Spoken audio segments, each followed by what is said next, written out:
The Gorgon is a formidable creature, and few who encounter it live to tell the tale. Its body is covered in iron plates, emitting green vapor from its nostrils. Despite its horrific appearance, a Gorgon's iron plates do not hinder its movement or mobility. The creature's body naturally lubricates its armor with oils.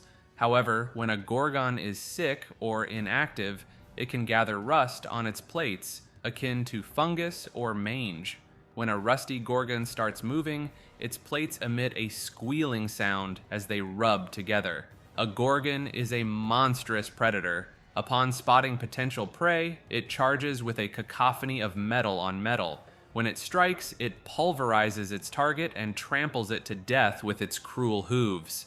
When faced with multiple foes, the Gorgon exudes a deadly vapor that turns creatures it touches into stone.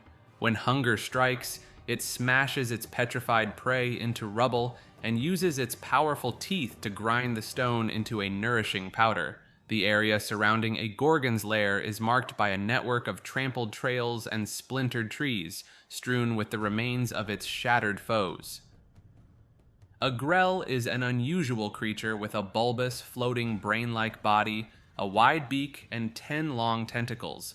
These tentacles are equipped with sharp barbs that inject paralytic venom, although the Grell can retract these barbs to handle objects delicately.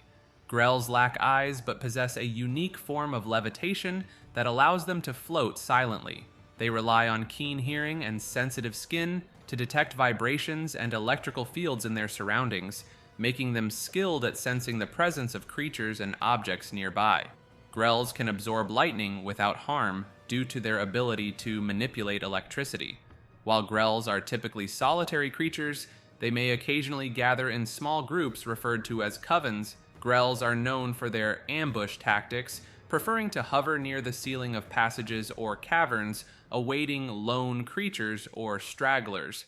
When a suitable target passes below, the Grell quickly descends, ensnaring its prey with its tentacles before floating away to its lair with the paralyzed victim. These alien predators categorize creatures into 3 groups: edibles, inedibles, and great eaters, creatures that might pose a threat to a Grell. Grells have no qualms about attacking edible creatures, including humanoids, and tend to avoid larger beings that they cannot carry away. In some instances, Grells may allow adventurers to deal with other threats within their dungeon complex, staying out of the adventurer's way as they eliminate larger dangers, all while waiting for the right opportunity to strike. The Grick, a creature resembling a worm, is a hidden predator found in caves and caverns. It remains unseen, blending seamlessly with the rocky surroundings. When prey ventures too close, the Grick reveals itself, unfurling its 4 barbed tentacles to expose a snapping beak. Gricks are passive predators. They do not actively hunt, but instead position themselves in areas where other creatures frequently pass. They hide amidst rocky rubble, in burrows, holes, crevices, or even coil around stalactites, patiently waiting for an opportunity. When potential prey comes within reach, the Grick seizes it with its tentacles and drags it away to devour in solitude. Gricks consume nearly anything that moves, with the exception of their own kind. These creatures tend to stay in an area until the available food supply diminishes. Sometimes this happens because intelligent creatures become aware of the Grick's presence and begin avoiding their lairs. When resources become scarce in the Underdark, Gricks may venture above ground to hunt, lurking in trees or on cliffside ledges. In packs, Gricks are often led by a well-fed, oversized alpha Grick that others congregate around. Over time, Grick lairs accumulate the discarded possessions of intelligent prey. Experienced explorers in the Underdark can recognize these signs and may choose to seal off routes to and from Grick lairs to starve the creatures, eventually claiming the wealth of their victims as spoils.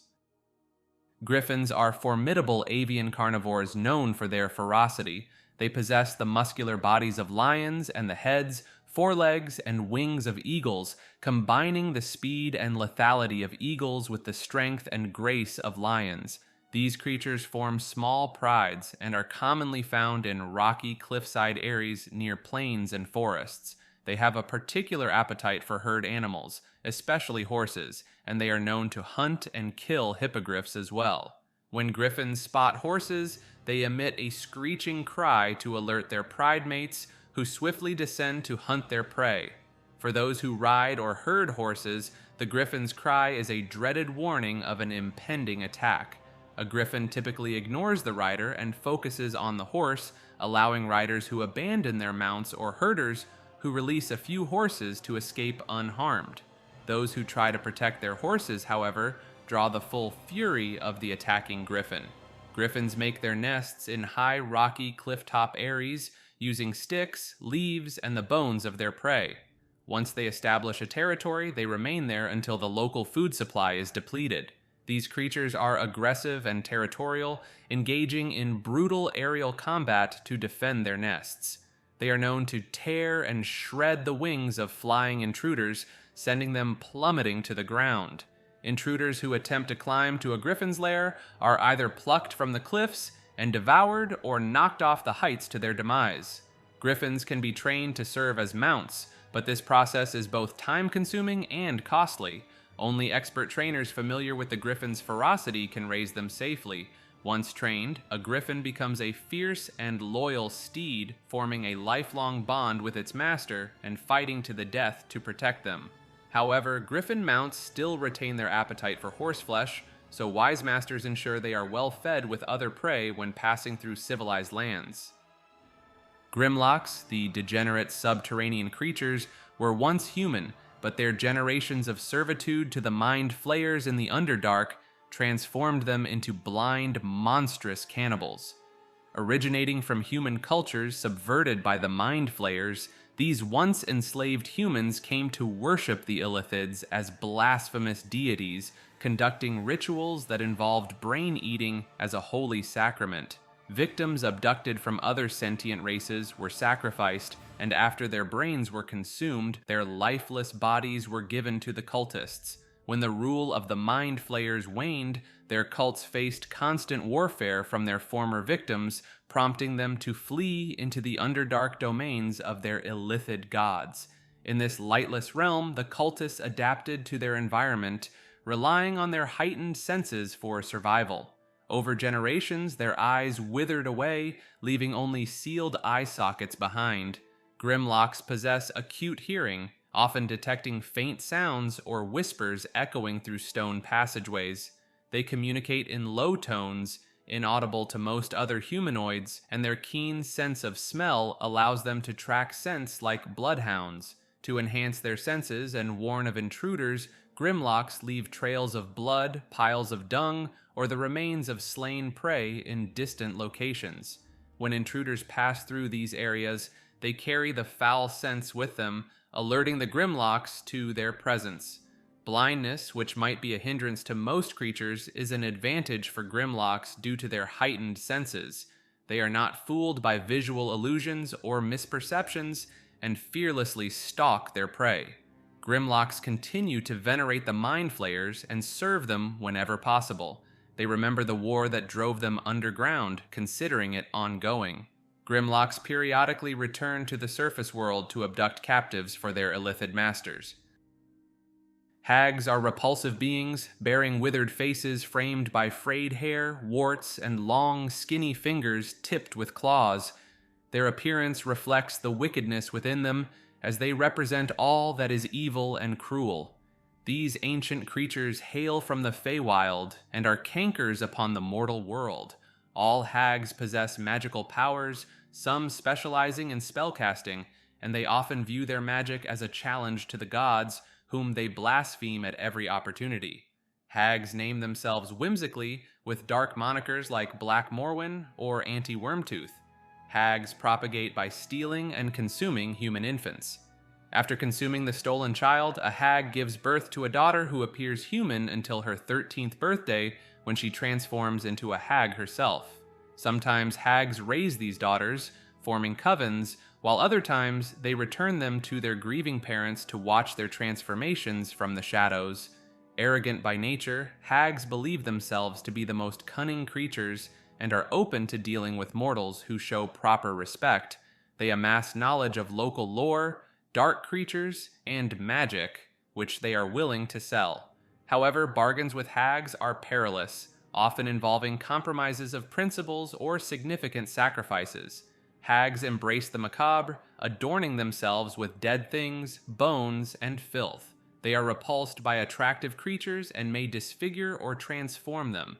Their love for the disturbing extends to all aspects of life, from flying in giant skulls to sharpening their teeth on millstones. Hags maintain contact with each other, although they don't particularly like one another. They have a code of conduct, which includes announcing their presence before crossing into another hag's territory and breaking no oaths given to fellow hags, as long as the oath isn't made with crossed fingers. Hags typically dwell in dark and twisted landscapes such as woods, moors, seacoasts, and swamps.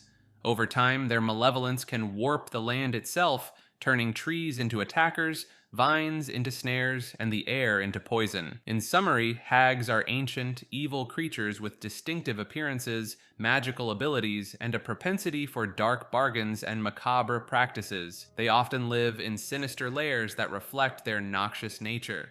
Green hags are wretched and deceitful creatures that inhabit dying forests, desolate swamps, misty moors, and caves.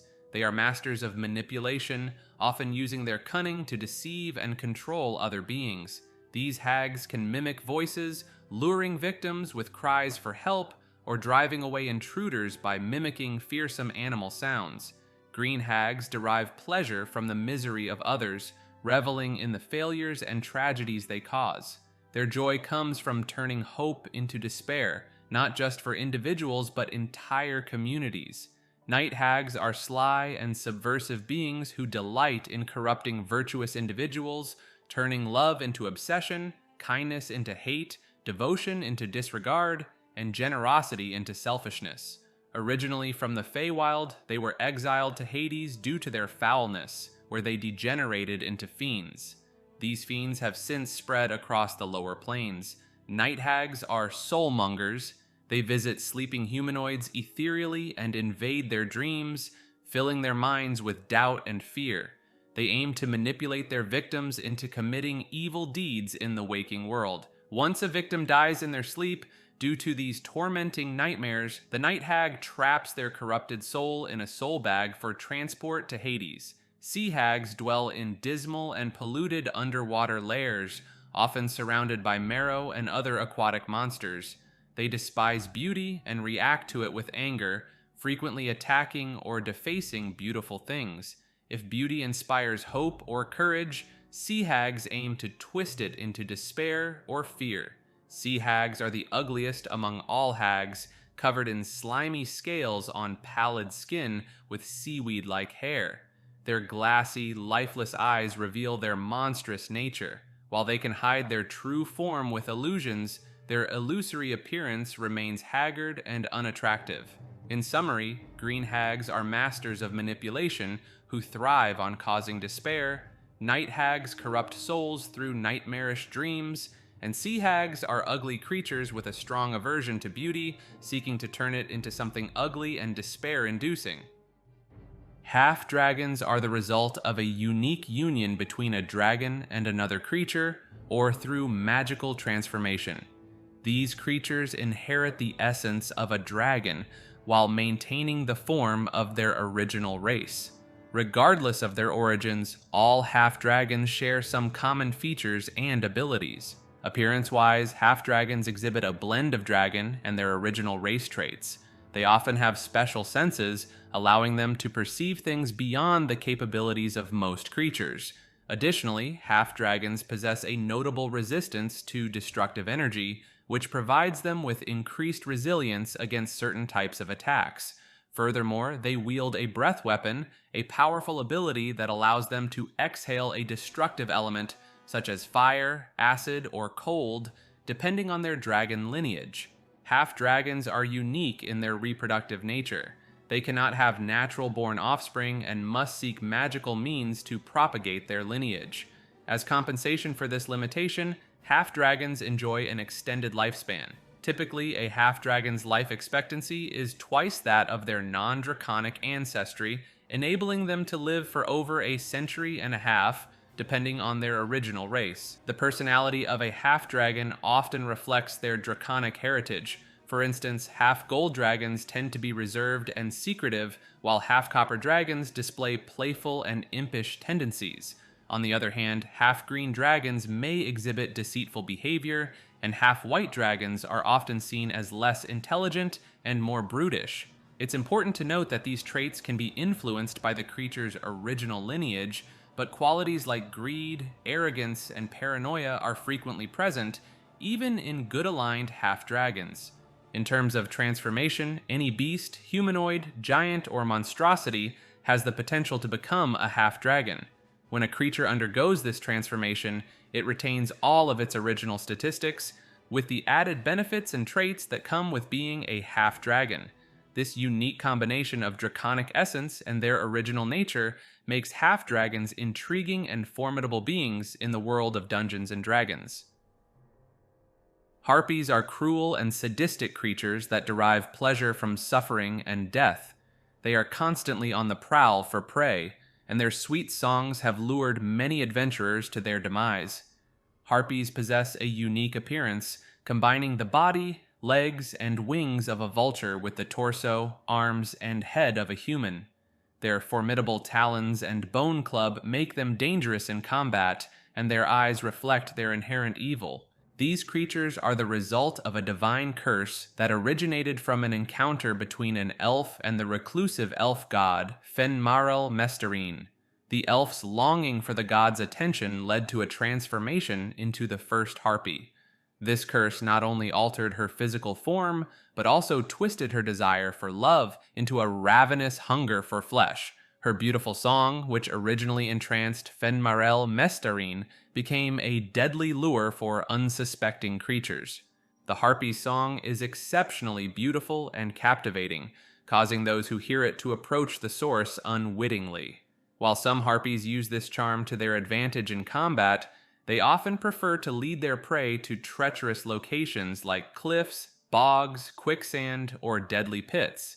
Once victims are incapacitated, harpies delight in their screams and may engage in prolonged acts of torture before delivering a final blow. Harpies tend to be sadistic cowards, avoiding direct confrontations unless they have a significant advantage. They prioritize self-preservation over combat, and even if a fight turns against them, they will choose to flee rather than risk a fair battle. When they do attack, harpies revel in the torment they inflict upon their victims, savoring the music of their screams.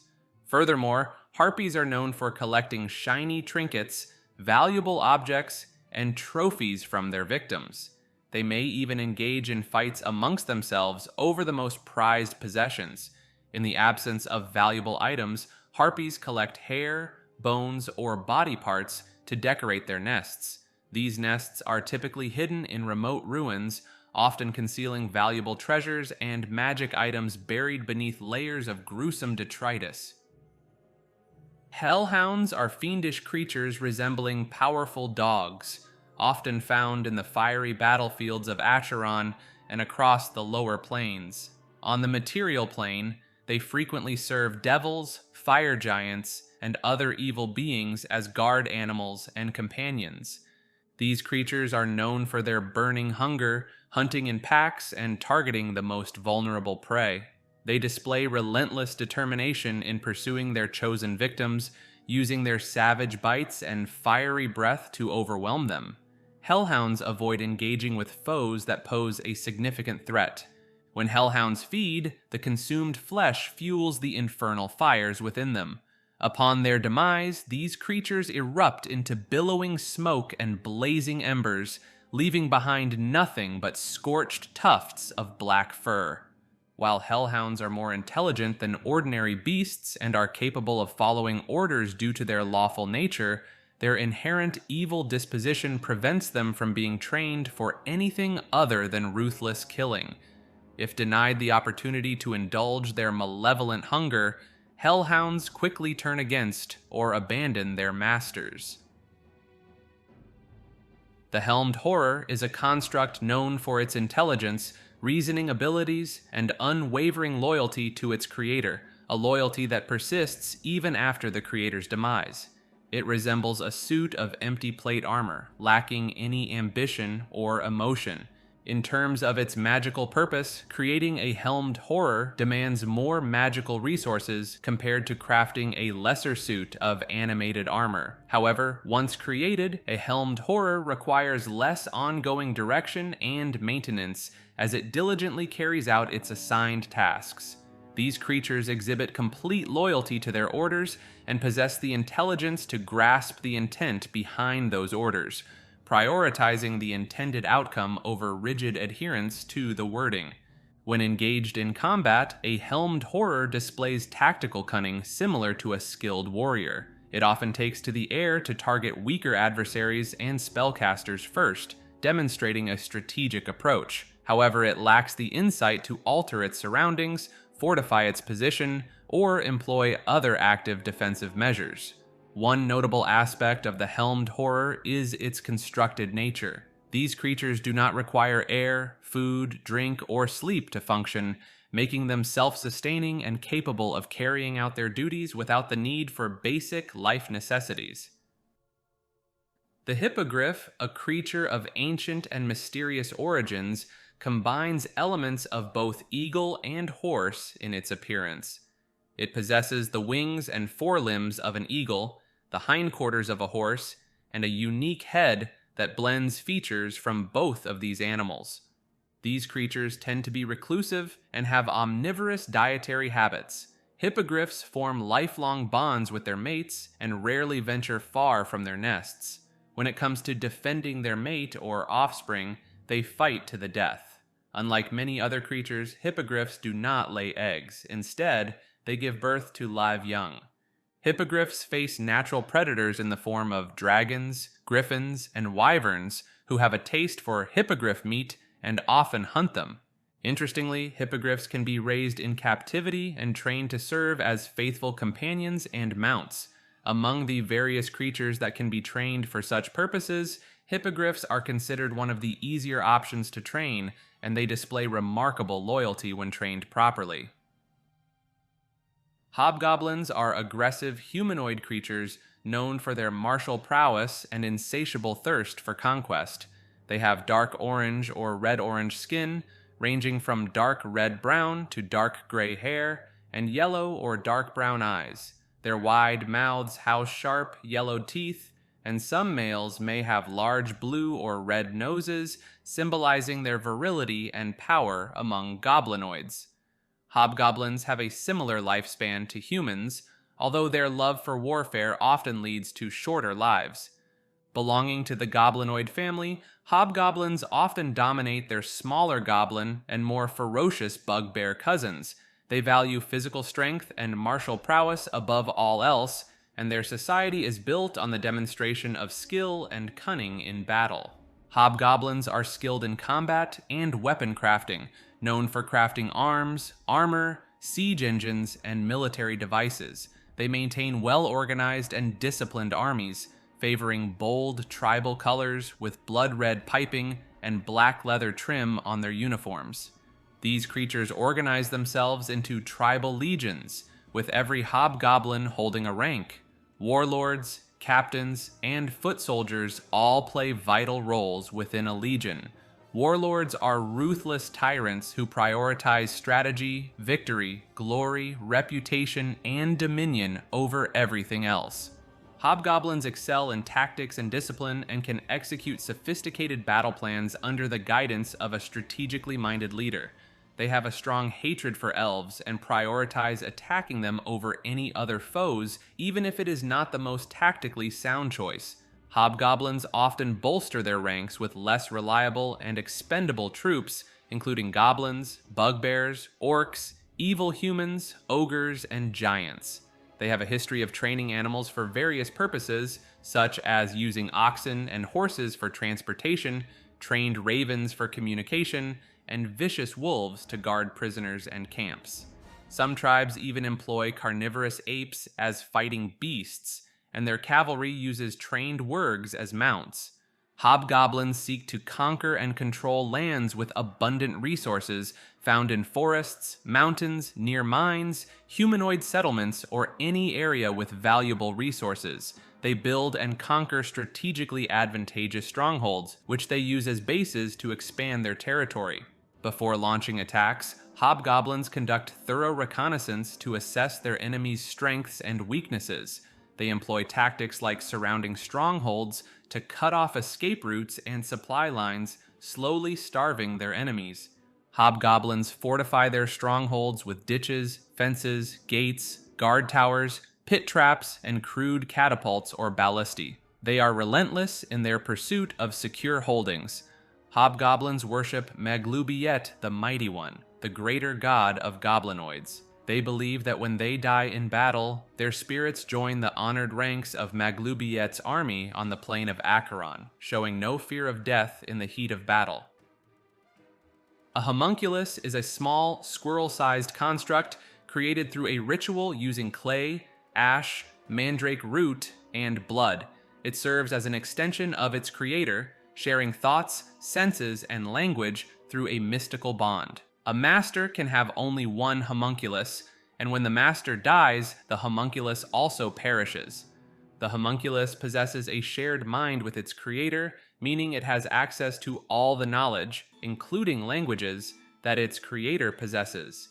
This bond also allows them to share sensory information even over long distances, as long as both are on the same plane. As a versatile companion, a homunculus can serve various purposes such as spying, scouting, acting as an emissary, or delivering messages, making it a valuable asset for spellcasters engaged in secret experimentation or adventuring.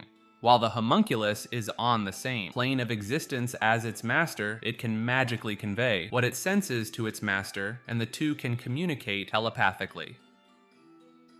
The Hook Horror, a formidable predator in the depths of the Underdark, fiercely protects its hunting territory. These creatures are commonly found in subterranean caves, where the constant sound of clacking and scraping emanates from their hooked limbs as they move along cliffs and cavern walls. The Hook Horror has a distinctive appearance, featuring a vulture-like head and the torso of a massive beetle. Its exoskeleton is adorned with sharp, bony protrusions. The creature derives its name from its long arms and legs, each ending in wickedly curved hooked claws. Communication among hook horrors is unique. They strike their hooks against their own exoskeletons or the surrounding stone surfaces. What may seem like random noise to others is, in fact, a complex language understood exclusively by hook horrors. This echoing communication can carry for miles through the Underdark. Hook horrors are omnivorous, consuming lichens, fungi, plants, and any prey they can capture. Their hooked limbs grant them exceptional grip on rocky surfaces, enabling them to ambush prey from above. They often hunt in packs, coordinating their efforts to take down larger and more dangerous foes.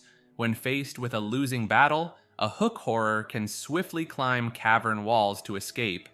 These creatures live in extended family groups or clans, with each clan led by the eldest female. Typically, the female appoints her mate as the leader of the clan's hunters. Hook horrors reproduce by laying eggs, which are carefully guarded and clustered in a well-defended central area within their home caverns. The Hydra is a reptilian creature with a crocodilian body and multiple heads on long, serpentine necks. These heads can be severed but regrow magically, with the typical specimen having 5 heads. Legend has it that at the dawn of time, Tiamat, the queen of evil dragons, defeated a rival dragon god named Lernia and scattered her blood across the multiverse. Each drop of this blood spawned a multi-headed Hydra driven by an insatiable hunger comparable to the fallen god's hatred. Many brave champions have tested their mettle against these formidable creatures. Hydras are relentless and gluttonous predators, tearing apart their prey in a feeding frenzy.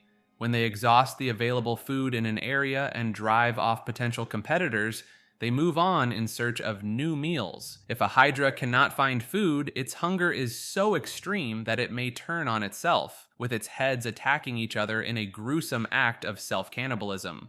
These creatures are hardy and naturally adapt to aquatic environments such as rivers, lake shores, ocean shallows, and wetland bogs. They typically do not require shelter, except in colder regions where they seek refuge in sheltered caverns and ruins. Even during rest, at least one of a Hydra's heads remains awake and alert, making it challenging to catch them by surprise. Hydras possess several notable abilities. They can hold their breath for up to 1 hour. When a Hydra has more than one head, it gains advantages on saving throws against various conditions like being blinded, charmed, deafened, frightened, stunned, or knocked unconscious. If a Hydra takes 25 or more damage in a single turn, one of its heads dies. If all heads die, the Hydra dies. However, at the end of its turn, it grows 2 heads for each one lost, unless it has suffered fire damage, regaining hit points for each head regrown in this way. Even while asleep, at least one of a Hydra's heads remains alert and awake, ensuring constant vigilance against threats. The Intellect Devourer is a grotesque creature resembling a walking brain with clawed legs and a protective outer shell. This aberration is known for its sinister purpose: to feed on the intelligence of sentient beings and take control of their bodies on behalf of its mind flayer masters. Intellect Devourers are bred by mind flayers to serve as hunters in the treacherous depths of the Underdark. They are created by taking the brain of a thrall and subjecting it to a gruesome ritual. As the brain transforms and sprouts legs, it becomes an intelligent predator as wicked and malevolent as its creators. These creatures are deadly puppet masters. An Intellect Devourer devours the mind and memories of its victim, turning the host body into a mere puppet under its control. Typically, it uses the puppet host to lure more potential victims into the clutches of the mind flayers, where they may either be enthralled or devoured. Intellect Devourers possess notable abilities. They can sense the presence and location of any creature with intelligence within a range of 300 feet, even through barriers unless the creature is protected by a mind blank spell. Through an intelligence contest, the Intellect Devourer can consume the brain of an incapacitated humanoid within 5 feet, teleport into the victim's skull, and take control of the host body. While inside the host, it enjoys total cover against external attacks and effects. The Intellect Devourer retains its own mental attributes, understanding of deep speech, telepathy, and traits, but adopts the host's physical statistics, knowledge, including spells, and languages. If the host body drops to 0 hit points, the Intellect Devourer is forced out. A protection from evil and good spell also drives it out, as does the target regaining its brain through a wish spell. The Intellect Devourer can voluntarily leave the body, teleporting to the nearest unoccupied space within 5 feet, causing the host body to die unless its brain is restored within 1 round. The Invisible Stalker is a creature born of air elemental origin, summoned from its native plane and transformed through potent magic. Its sole purpose is to serve its summoner by tracking down creatures or retrieving objects as directed. When defeated or when the magic binding it expires, an Invisible Stalker vanishes in a gust of wind. Once created, an Invisible Stalker remains by its summoner's side until given a specific task. If the assignment doesn't involve hunting or recovering, the magic that created it dissolves, and the elemental is freed. However, if the task involves hunting, the Invisible Stalker fulfills its duty and then returns to its summoner for further commands. It is bound to serve until the magic that binds it inevitably expires. In the unfortunate event of its summoner's demise before that, the Invisible Stalker vanishes upon completing its task. Invisible Stalkers are far from willing servants. They harbor resentment toward any tasks assigned to them and may pervert the intent of a command unless it is carefully worded. These creatures are inherently invisible, composed of air, and remain so even during attacks. While a creature may sense the presence of an Invisible Stalker passing by, it remains imperceptible. Spells that reveal invisible beings only unveil the vague outline of an invisible stalker. Notably, invisible stalkers have an elemental nature, requiring no air, food, drink, or sleep to sustain themselves. Jackalweres are not your ordinary jackals. They are tainted by demonic power and are known for their malevolent nature, often haunting roads and trails to waylay and murder those unfortunate enough to cross their path. These creatures have 3 physical forms that they can shift between. In their true form, they are indistinguishable from normal jackals. They can also take on a human guise, often appearing gaunt and affecting a wretched demeanor to gain the trust of strangers. However, when the moment is right, they assume their humanoid jackal hybrid form, standing on 2 legs with a jackal's fur and head as they launch their attacks. Jackalweres were created by the demon lord Grazist to serve his devoted servants, the Lamias. He reached out from the abyss, granting jackals the gift of speech and the ability to assume humanoid forms. Interestingly, a Jackalwere is physically pained when speaking the truth, making it an adept deceiver. These creatures are known for their beguiling and cowardly nature. They prefer to fight alongside other Jackalweres and their jackal companions, becoming fierce and loyal leaders in such groups. Jackalweres have the ability to kidnap humanoids for their Lamia masters, subjecting their victims to a lifetime of slavery or an agonizing death. They possess a magical gaze that can render foes unconscious, making it easier for them to abduct creatures or escape from deadly enemies by incapacitating them temporarily. Kenku are unique feathered humanoids known for their wandering, driven by their insatiable greed. They possess an extraordinary talent. They can flawlessly imitate any sound they hear. These creatures wear mismatched, ill-fitting clothing to conceal their sleek, feathered bodies, which are adorned with shrouds to cover their bare arms and legs. Kenku have talon-like feet designed for grasping branches and seizing prey. They move silently and cautiously, avoiding drawing attention to their peculiar forms. In the past, Kenku were creatures of the sky, embracing the freedom of the wind and singing in the melodious language of birds. They served an enigmatic master whose identity is now lost to their memory. However, their covetous nature led them to desire the treasures in their master's home and the ability to speak. They managed to steal the secret of speech from their master's library, but were discovered in their deception. As punishment for their greed, their wings were stripped away, forever condemning them to a life of begging. Kenku communicate through sound mimicry. They can imitate almost any sound they've heard, using this talent to convey their needs or emotions. When mimicking voices, they can only repeat words and phrases they've heard, unable to construct entirely new sentences. Conversations with Kenku often involve a performance of imitated sounds and can be quite perplexing.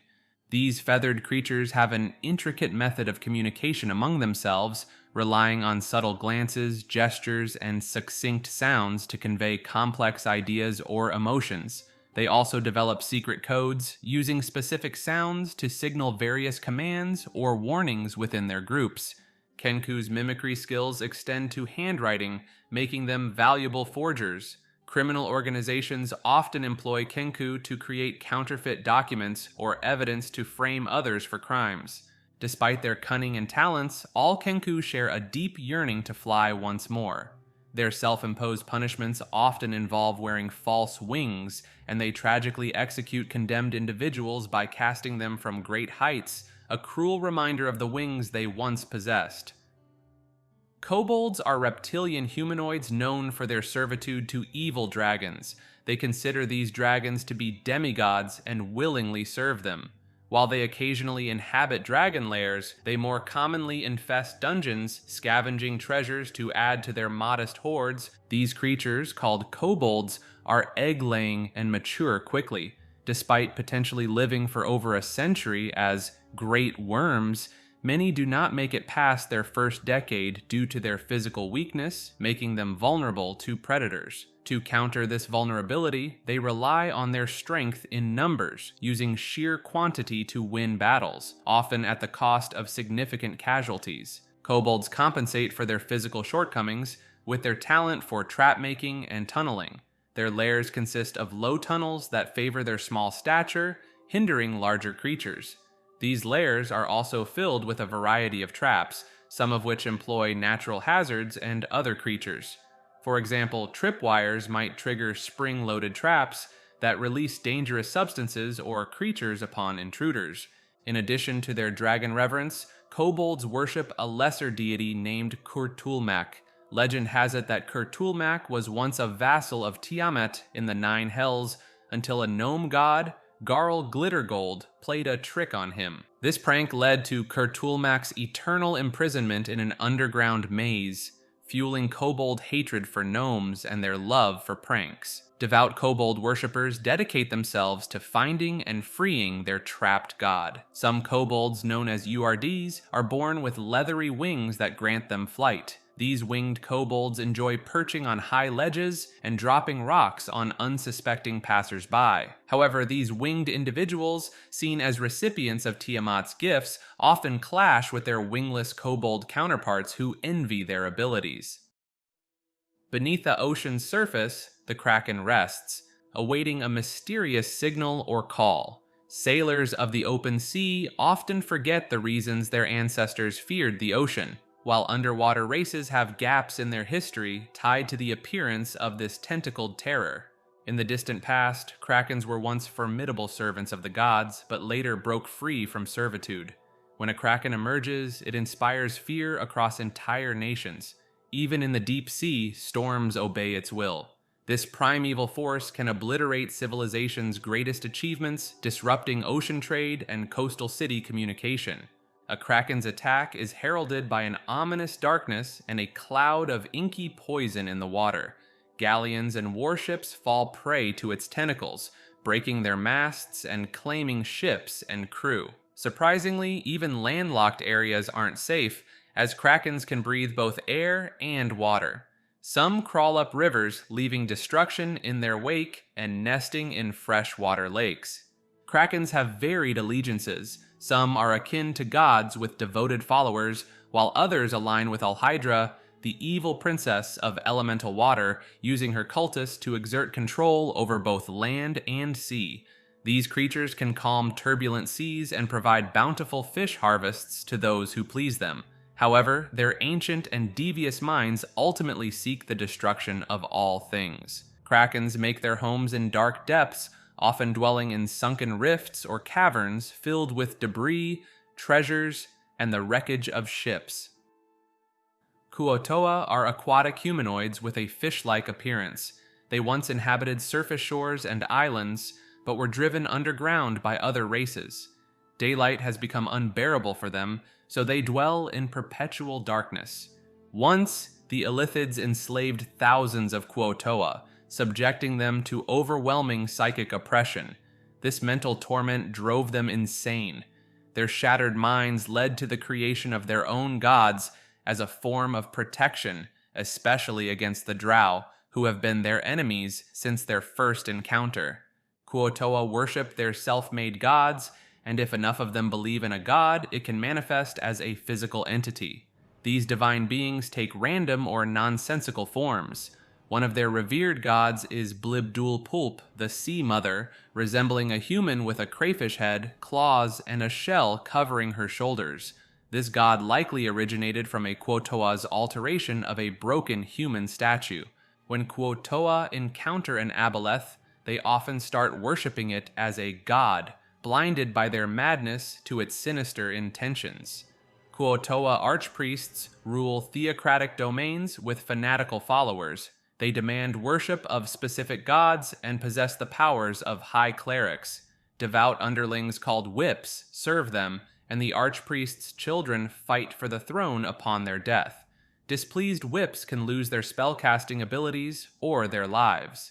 Monitors, devoted Kuo-toa, enforce the archpriest's decrees and are skilled in combat, instilling fear among lesser Kuo-toa. Kuo-toa weaponry is designed for capture rather than killing. They commonly use nets and pincer staffs, man-catchers, to immobilize foes. Additionally, their shields are treated with a sticky substance to catch incoming weapons. Kuo-toa avoid heavy armor, relying on their natural rubbery hides for protection. They adorn themselves with jewelry made from scavenged bones, shells, pearls, gems, and carapace fragments. Lamias are malevolent creatures that often inhabit ruined desert cities and long-forgotten monarchs' tombs. They seize the Forsaken and transform these places into seats of their hedonistic rule, surrounded by loyal followers. To accomplish various tasks, Lamias employ Jackalweres, who venture into the desolate wastelands to capture slaves and plunder treasures from caravans, camps, and villages.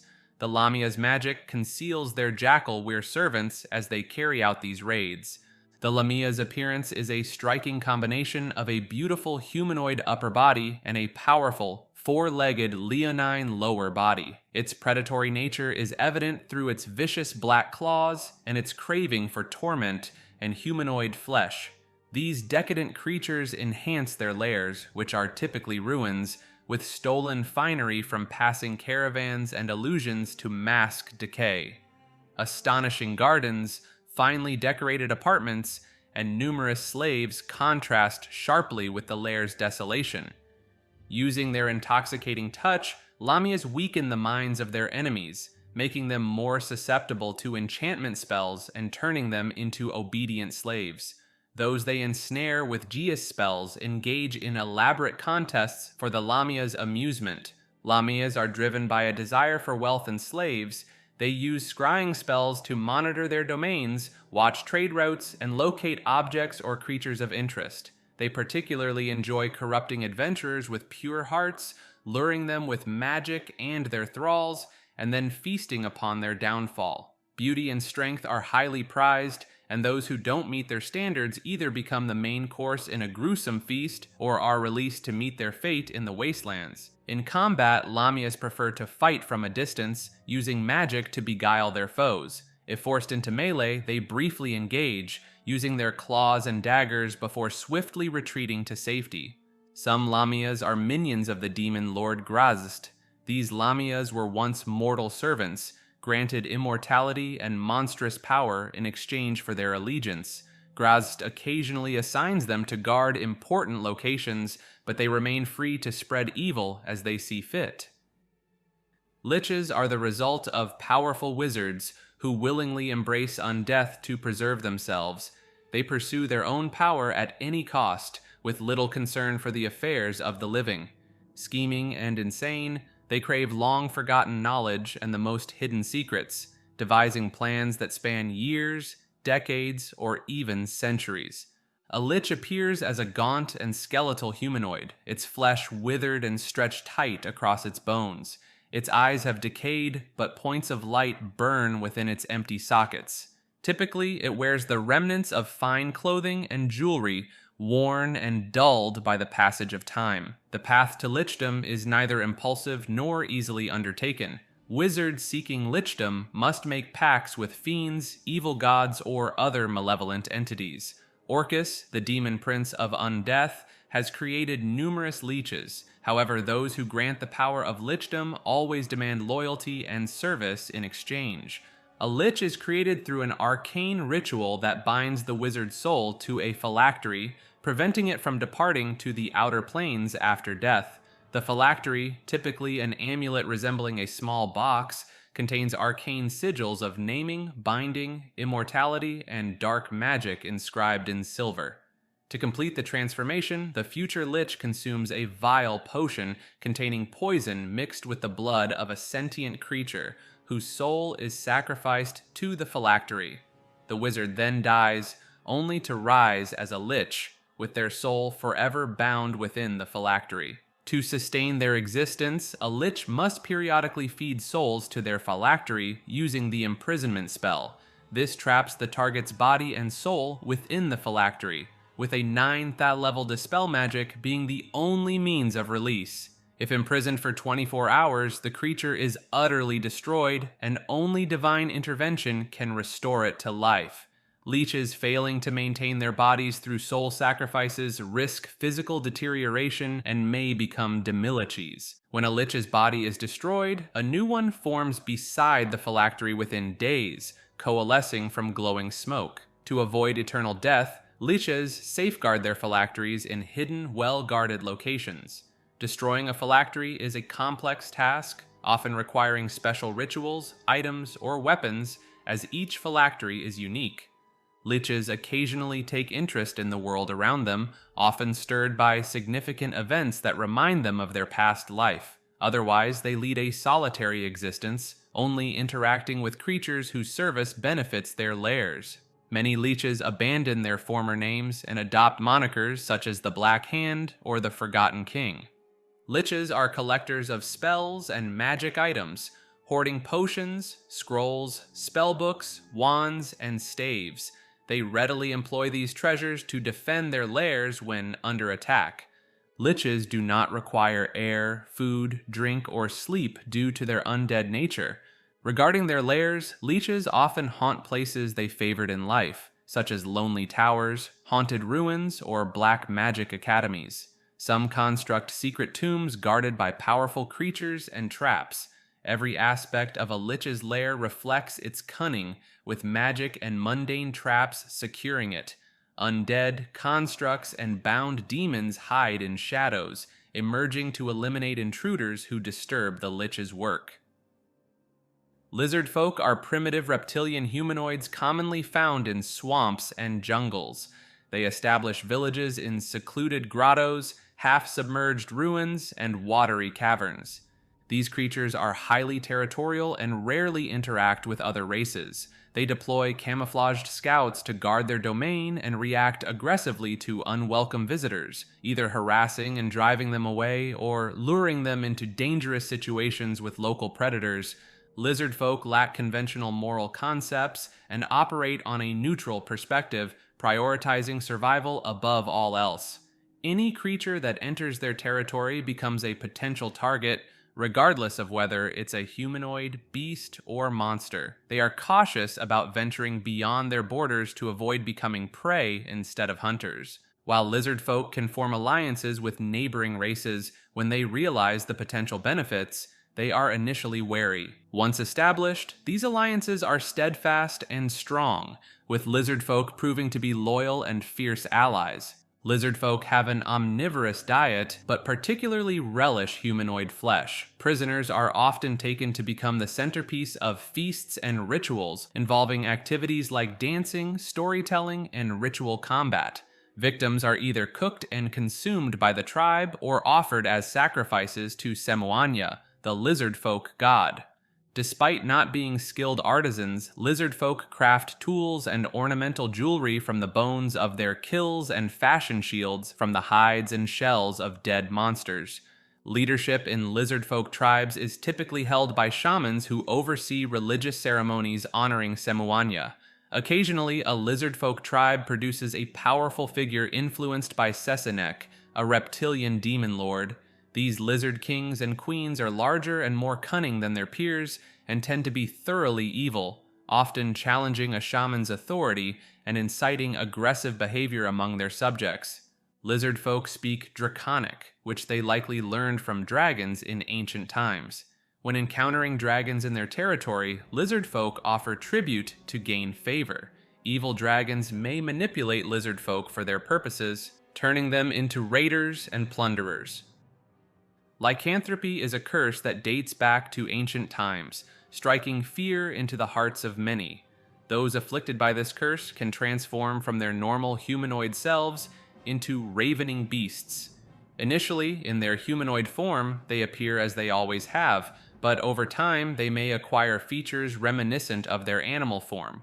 When they assume their animal form, lycanthropes become powerful versions of the animals they resemble, their eyes betraying a hint of unnatural intelligence, sometimes glowing red in the darkness. Evil lycanthropes often hide within communities, emerging as animals at night to sow terror and violence, especially during a full moon.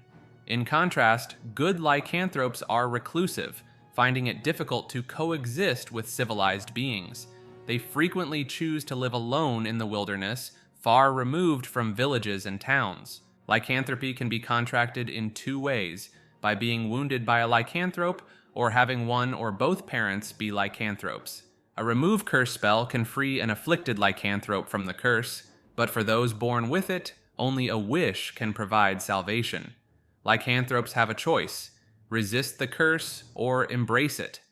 Those who resist maintain their original alignment and personality in their humanoid form, suppressing their bestial urges. However, during a full moon, the curse takes over, transforming them into either their full beast form or a gruesome hybrid form, blending animal and humanoid traits. Once the moon wanes, control returns. For those unaware of their condition, the memory of their transformation may elude them, replaced by haunting, bloody dreams. Others choose to embrace their lycanthropy, mastering their shape-changing abilities over time. They gain the ability to shift at will, often succumbing to bloodlust and turning into opportunistic creatures who prey on the weak. Werebears, powerful lycanthropes, can control their monstrous nature. In their humanoid form, they are large and muscular, covered in fur matching their ursine form. Werebears tend to be loners, fearing the harm they might cause in their bestial state. When they transform, they become enormous, fighting with bear-like ferocity but avoiding biting to prevent the curse from spreading. They pass on lycanthropy selectively, helping the new lycanthrope learn to control it. These solitary creatures act as protectors of their territory, guarding both flora and fauna, and while most are good aligned, some are as evil as other lycanthropes. Wereboars, on the other hand, are ill-tempered and crude. In their humanoid form, they are stocky and muscular, with short, stiff hair. In hybrid or animal form, they gain a goring attack to spread the curse. Wereboars infect others indiscriminately, reveling in the savagery that results. They live in family groups in remote forest areas, suspicious of strangers but sometimes allying with orcs. Wererats are cunning and avaricious lycanthropes. They are wiry and sly in humanoid form, preferring light weapons and ambush tactics. They use their rat form for stealth rather than combat. Wererats transmit their curse selectively, operating like thieves' guilds. Accidentally cursed or rogue wererats are hunted down. They thrive in urban settings, often dwelling in sewers and catacombs, with rats and giant rats as their companions. Weretigers are ferocious hunters with a haughty nature. In humanoid form, they are lithe and sleekly muscular, taller than average. They grow enormous in animal and hybrid form, but prefer to fight in humanoid form. Weretigers avoid passing on their curse due to competition for territory and prey. They live in jungles on the outskirts of humanoid civilization, sometimes trading with isolated settlements. Finally, the werewolf is a savage predator. In humanoid form, they have heightened senses and a fiery temper. In hybrid form, they have a fearsome humanoid body with a wolf's head. Werewolves can use weapons but prefer to rely on their claws and bite. Most werewolves leave civilized lands to avoid harming loved ones or fear of discovery. In the wild, they form packs with wolves and dire wolves. Magmins are peculiar creatures in the world of D&D. They appear as stumpy humanoids crafted from a black shell of magma, often grinning mischievously. Even when not ablaze, small jets of flame emerge from their porous skin. These creatures are summoned fire elemental spirits brought into the material plane through magic. They exist solely when summoned and are known for their fiery tendencies. Magmins view flammable objects as potential kindling for a grand blaze, only restrained by the control of their summoners. When left unchecked, they can swiftly turn a place into an inferno. Despite their fiery nature, the Magmin's hard magma shell prevents them from immediately setting everything they touch ablaze. However, their behavior is unpredictable and capricious, and they often remain oblivious to the damage their native element can inflict on creatures of the material plane. In service to their summoners, Magmins seek out areas with intense heat, like forest fires or the molten magma of active volcanoes. In other instances, they compulsively create fire, delighting in setting objects aflame with the mere touch of their fingertips. These creatures are agents of chaos and destruction, bound by magical control, but always eager to unleash fiery havoc. The Manticore is a formidable monster with a unique appearance. It features a vaguely humanoid head, the body of a lion, and wings reminiscent of a dragon. A mane runs along its back, and its tail ends in a cluster of lethal spikes, capable of impaling prey from a considerable distance. Manticores are predatory creatures with a strong inclination towards evil. They are relentless hunters, scouring the land for potential prey. They often cooperate to take down particularly large or dangerous creatures, sharing the spoils once a kill is achieved. Manticores initiate their attacks by launching a volley of tail spikes, then land to employ their claws and bite. When facing outdoor opponents and finding themselves outnumbered, they take to the skies, attacking from a distance until they exhaust their supply of spikes. While manticores are not known for their intelligence, they possess a malevolent nature and the ability to communicate. During an attack, they taunt and belittle their adversaries, sometimes offering to end their lives swiftly if they plead for mercy. If sparing a creature's life serves their interests, they do so, but not without demanding a tribute or sacrifice equivalent to the food they forego. Manticores often serve wicked masters who treat them well and provide a steady supply of prey. They may offer aerial support to orc hordes, hobgoblin armies, or act as hunting companions for hill giant chiefs or guardians of a Lamia's lair. In terms of territorial rivals, manticores contend with chimeras, griffins, perytons, and wyverns. When hunting in packs, manticores gain an advantage in numbers. Additionally, they hold a deep fear of dragons and actively avoid them.